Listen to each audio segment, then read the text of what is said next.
Welcome to another episode of Relatively Damaged Live. My name is Angela, and this is Cat. The live shows are currently streamed on Mondays to Twitch, YouTube, and Facebook. Remember to follow and subscribe and share with your friends. On the Monday segment of the show, Kat and I discuss topics we find interesting for about 30 minutes. So, today's topic is, what is God? And as you know, we've got a quote, and Kat's going to read it for us. Thank you. Okay, so this is from Joan Chittister from In Search of Belief. Until I discover the God in which I believe, I will never understand another thing about my own life. If my God is a harsh judge, I will live in unquenchable guilt. If my God is holy nothingness, I will live a life of cosmic loneliness. If my God is taunt and bully, I will live my life impaled on the pin of a grinning giant. If my God is life and hope, I will live my life in fullness overflowing forever. Such a beautiful quote. And let me just address something quickly before we move on with our discussion. As most of you may be able to tell, my voice is, I'm being delicate with it. So bear with us as we do this, because apparently I've got to learn how to speak properly.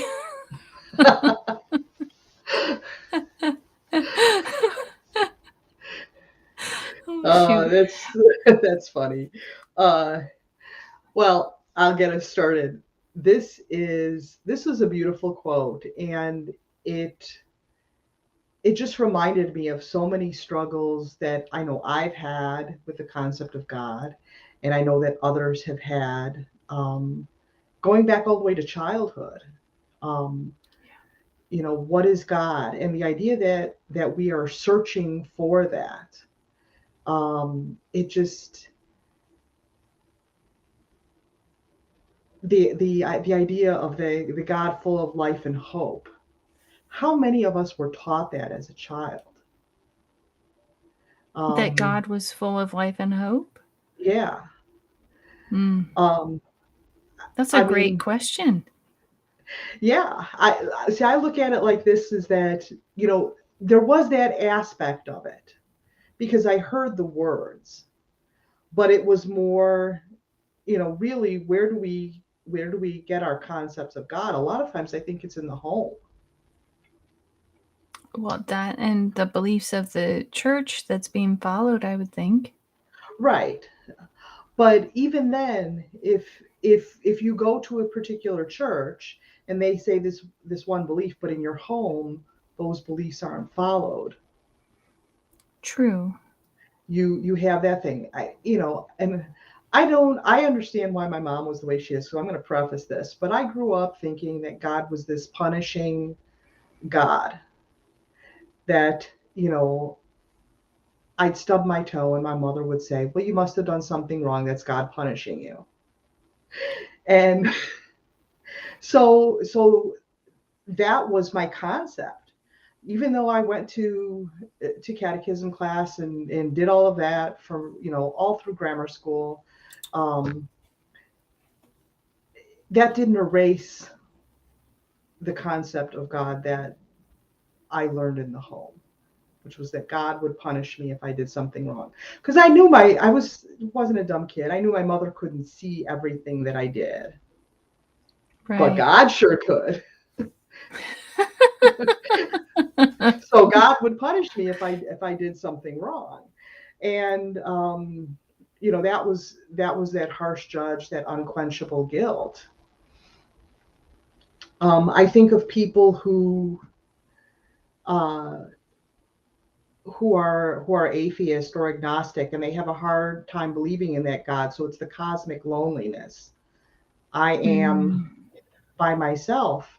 And when it comes to the big questions, the big things that happen, when you get to that point of desperation, they have no one to turn to, but they don't right. have the answers within themselves. Mm. A cosmic And loneliness. well, and I think that's really interesting what you're saying, this the judgment and the punishing, because in my mind, and I know in the scriptures, God is love. And if God is love, then how would God behave? Or, what would Jesus do, as a lot of people put it? But I think it's really easy to forget to love. For instance, I heard someone tell a story about, I guess in Washington state, if a child is not 18 and they decide that they identify other than what they were born as, their gender, that then they don't have to go back home. The state will support them. Mm. And then, so a family decided to leave that is affiliated. There's some. It was a Christian family, and they decided to leave because of that dynamic. They didn't want that to happen in their family. And as they're leaving, they moved to another state, and on their way to this other state, they hit someone who was trying to commit suicide, apparently all night, and was wearing black. And I still not certain where this person was going with the story that was told, which is that story, Mm. because I stopped. My first thing was, what would Jesus do? What would God do? If God is love, and this is the way we're created, then who am I to decide that it's wrong? And furthermore, for me, I saw the lady in black that they couldn't see as a reminder that I need to check myself and my judgments. And then, of course, realized I was, of course, making a judgment. And God loves all because it exists. Mm-hmm. I think of that. God loves all. We don't know why. If I want to believe that God has made everything perfect. Um, there are people who may have deformities. There may be people who are transgender. There may be people who have autism or Down syndrome or something like that. And we in a society tend to think that those people are defective in some way. Um, and we make life difficult for them,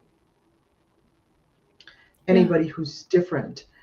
And I choose to believe that God has those people in the world so that we can learn what it is to love each other. Look at who if we look in the Bible, who did Jesus invite to his table? The outcasts of society. Yeah. If we were in today's terms, where transgender wasn't really even a concept that Right. they had in biblical times, you know,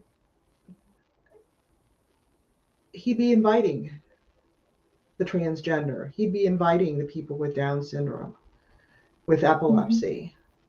A lot of people in times were thought that epilepsy was thought to be a demon inside them, Right. when it was, really epilepsy, he would invite those people and care for them and love them. So, why there is such hatred against the other, people of different races, just all of the kinds of things. And people will turn to the Bible and they'll start spouting out verses out of context to give that time. And that's where I think you get that punishing God, or the God, let me go back to the quote. If my God is That taunt and very bully, I will live my life impaled on the pin of a grinning giant. kind of like the ego. Mm-hmm. I can.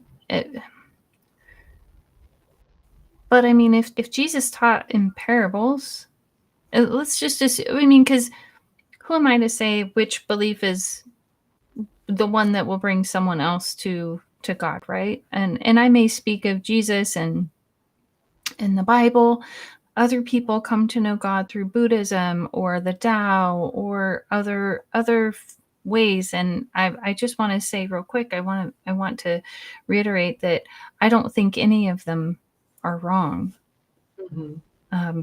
Because it's not about it being right, but that also might be like, I don't know where I was going, but now I'm on a different wavelength here. I feel like I shifted, but I think that that's something that's definitely in Christianity, is that it is the right and only way. And I think if we start with that premise of it is the right and only way, then we're already attracting the very egoic, very black and white thinkers. But then Jesus taught in parables. Mm-hmm. So in these parables, like the prodigal son, what if I take that and go sit and ponder or pray, asking God to show me where the Father and each son is inside of me? Because I could tell you this much, I see all of them in me. Mm-hmm. Is one bigger or more strongly voiced now than the other? I'm not sure. I don't know. I'd have to see. Maybe. Well, that goes to show you the depth of those parables. And when pondering the meaning of them, a lot of times I think you can come out with different meanings depending on your point of view, where you're coming from in a particular situation. Mm-hmm. Well, right, because even with the father, with the prodigal son parable, if I'm still in a very egoic mindset, then it's giving me direction on how to behave. Mm-hmm. If I'm in a very or binary mindset, right? Like egoic or what's the word I'm looking for? Dualistic. Dualistic. Thank you.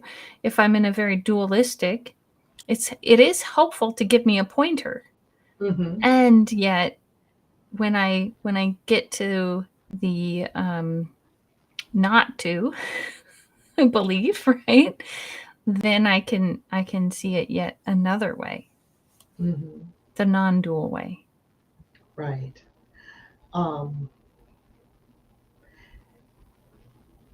And it just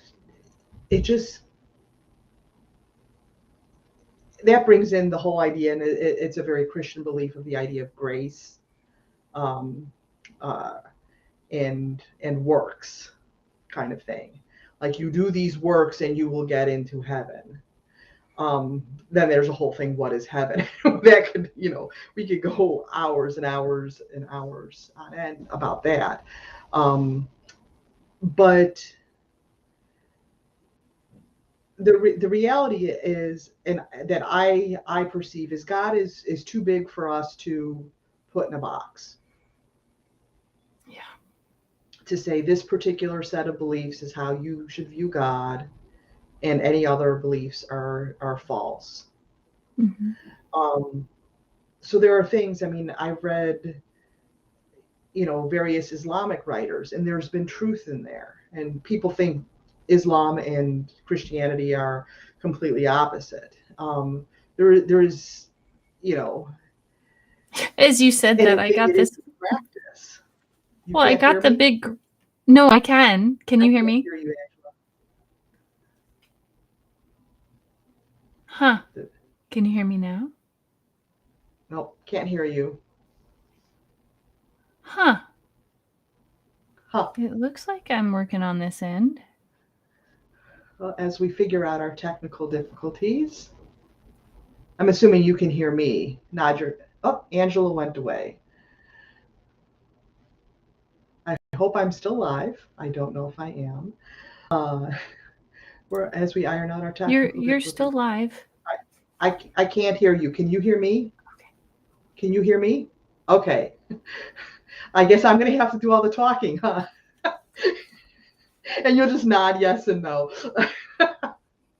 All right. Well, we have this this difficulty, so it's kind of hard not bouncing off of you. The point is there is beauty in all different types of writings. So if you go Protestant Catholic dichotomy, or you go Christian, Islam, there's Buddhism, there's Hinduism, Jainism, all these major religions, and there's a certain truth that can be found in all of them, that point us to, I think, a union with the divine. In the Christian idea, we want to go to heaven because we think that's where we'll find God. And is that really true? Is there a heaven? Or are we supposed to be making this earth into a heaven? And I don't necessarily know the answer. All I know is where I am today and what I feel today. And the one thing I do know is love. Like you said earlier, God is love, and pointing in that direction, and moving us towards that. And so rather than have that loving, rather than having the punishing God, the cosmic nothingness God, or the bully God, I prefer that God of love, and to think of God in that way. And if we are following Jesus as we're commanded to do in the Bible, that's where we're supposed to show that love and try and be love, and go out and do that. And I fail miserably at it, but I try. That's my goal. And Can you hear me yet? I was just going, this is very frustrating, not having you, not being able to hear you. Because I feel like I'm having this conversation by myself, and no, it is what it is. Technical difficulties, and without having you to bounce off of, I don't know what more I have to say on this. So I guess we can close. Yeah. All right. Well, I don't have the closing script, but I do know that Angela does have a show where she interviews, a podcast where she interviews guests on their various topics. I forget exactly what she says, but it's a great podcast. Tune in, like it on Spotify or wherever else you like your podcasts. And did I get everything pretty much? Well, this is Angela, and I'm Kat. And thank you for tuning in today. We apologize for the technical difficulties, and we hope that we will get it fixed for you next week. It was working fine earlier. So anyway, have a great day. We'll see you next time.